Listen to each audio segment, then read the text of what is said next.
Sir मेरे को आज ऑफिस जाने से पहले फिर से सर दर्द हो गया। ऐसा लग रहा है कोई मेरे सर पे हथौड़े मार रहा है। ओहो!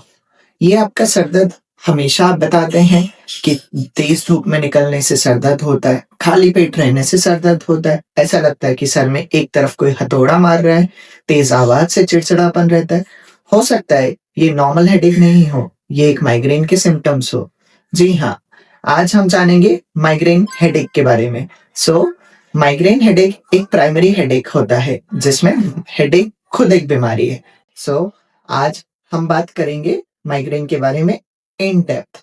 मैं doctor Vipin Patel, consultant neurologist, आज आपको बताऊंगा माइग्रेन के सिम्टम्स क्या-क्या होते हैं, उसमें क्या-क्या हमें सावधानी बरतना चाहिए, कब हमें इलाज लेना चाहिए और क्या लाइफस्टाइल चेंजेस से हम माइग्रेन पे निजात पा सकते हैं। जी, माइग्रेन में जो मोस्ट कॉमन है हेडेक होता है, बट हेडेक के साथ-साथ चिड़चिड़ापन, तेज रोशनी से हमें तकलीफ होना, तेज आवाज़ से हमें तकलीफ होना, आँखों के सामने कोई टिमटिमाते तारे दिखना या ब्लैक स्पॉट्स होना और कभी-कभी तेज़ चक्कर होना और बहुत सीवियर माइग्रेन में एक हाथ में और एक पैर में जान कम होना। ये सब माइग्रेन के लक्षण हो सकते हैं। माइग्रेन के लिए बेसिकली जो हमारा हेडेक होता है, वह एक तरफ मैक्सिमम लोगों में ऐसे झप-झप करना या किसी हथौड़े की तरह मारना, ये सारे लक्षण माइग्रेन में हो सकते हैं। अब माइग्रेन को डायग्नोज़ कैसे किया जाता है?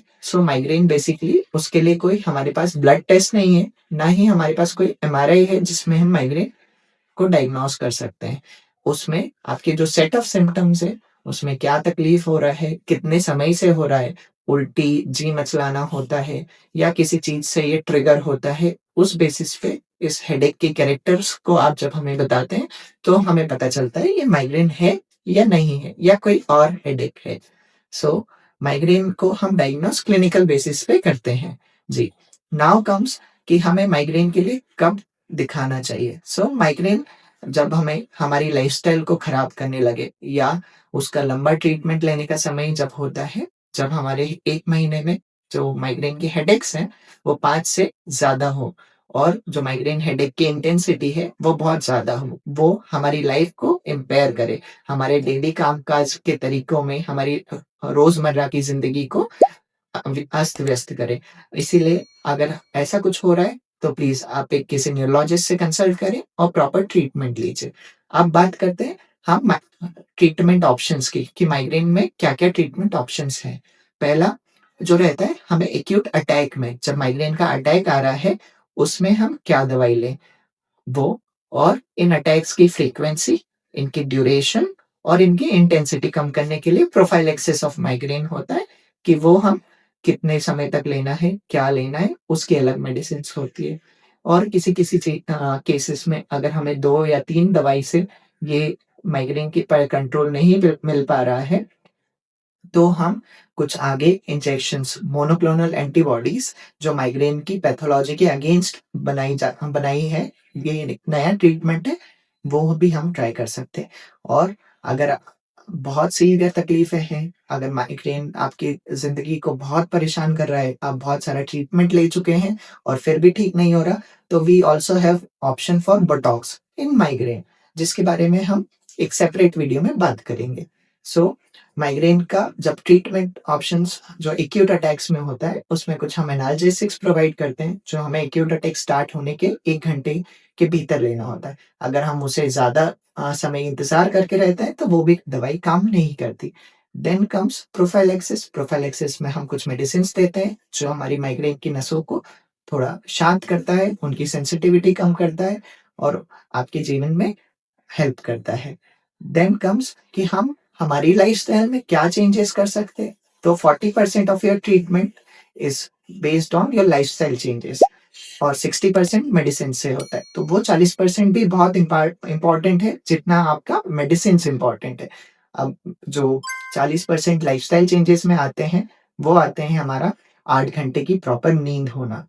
3 टाइम मिनिमम खाना खाना, टाइम आपका फिक्स होना चाहिए, कोई भी मील स्किप ना हो and third is 3 minimum 3 to 5 litres of water. हमारा कोई भी अगर पानी की कमी हुई तो माइग्रेन प्रेसिपिटेट हो सकता है। चौथा, हम मैग्नीशियम रिच फूड लेना चाहिए, जैसे अखरोट, बादाम, केला और पालक। और नॉर्मल प्लेन सिंपल कार्बोहाइड्रेट की बजाय हम कोशिश करें कि कॉम्प्लेक्स कार्बोहाइड्रेट लें, जैसे कि ओट्स लें, ब्राउन राइस लें और फ्रूट्स लें। सीजनल फ्रूट का ज़्यादा से ज़्यादा सेवन करें। जो हाइड्रेटिंग फ्रूट्स होते हैं वो पानी का लेवल बढ़ाते हैं और माइग्रेन को प्रेसिपिटेट होने से बचाते हैं। उसके अलावा हम ट्रिगर्स को अवॉइड कर सकते हैं। ट्रिगर्स को अवॉइड करें यानी जो कुछ खाने की चीज़ों से हमारा माइग्रेन ट्रिगर हो सकता है, उसमें बेसिकली 3 चीज़ होती है, अल्कोहल, कॉफ़ी एंड चीज़। अगर ये तीनों चीज़ों का सेवन आपके लाइफ में ज़्यादा है तो उन्हें कट डाउन करें और कम से कम करें। माइग्रेन मैनेजमेंट का एक इम्पॉर्टेंट कॉन्सेप्ट होता है ट्रिगर्स। ट्रिगर्स यानी वो चीज़ें जिनसे आपका हेडेक बढ़े। वो चीज़ हमें एक डायरी, प्रॉपर हेडेक डायरी बनाकर मेंटेन करना है और उसमें से निकालना है कि ये चीज़ करने से हमारा हेडेक बढ़ता है। फॉर एग्जांपल्स, मैक्सिमम पेशेंट्स में खाली पेट रहने से, कम नींद होने से, ज़्यादा स्ट्रेस होने से और तेज़ रोशनी से या तेज़ आवाज़ से भी ये प्रेसिपिटेट हो जाता है। तो वो हमें ध्यान रखना है और उसे अवॉइड करना है। कभी-कभी महिलाओं में ये पीरियड्स के दौरान या पीरियड्स आने से कुछ दिन पहले भी प्रेसिपिटेट हो जाता है, तो उसका भी हमें ध्यान रखना है और वो आइडेंटिफाई करेंगे तो हम उसे बेटर मैनेज कर पाएंगे। एंड अनदर थिंग, जो स्ट्रेस मैनेजमेंट है, stress management is also an important part of our migraine management. क्यों? क्योंकि अगर स्ट्रेस फ्री रहेंगे तो माइग्रेन कम से कम होगा। स्ट्रेस मैनेजमेंट के लिए आप कर सकते हैं 25 मिनट्स का डेली कम से कम एक्सरसाइज। 25 मिनट्स का एक्सरसाइज करें या फिर योगा करें या मेडिटेशन करें या कोई भी चीज़ जो आपको स्ट्रेस से दूर रखे, वो चीज़ आप अपनी लाइफ में करें।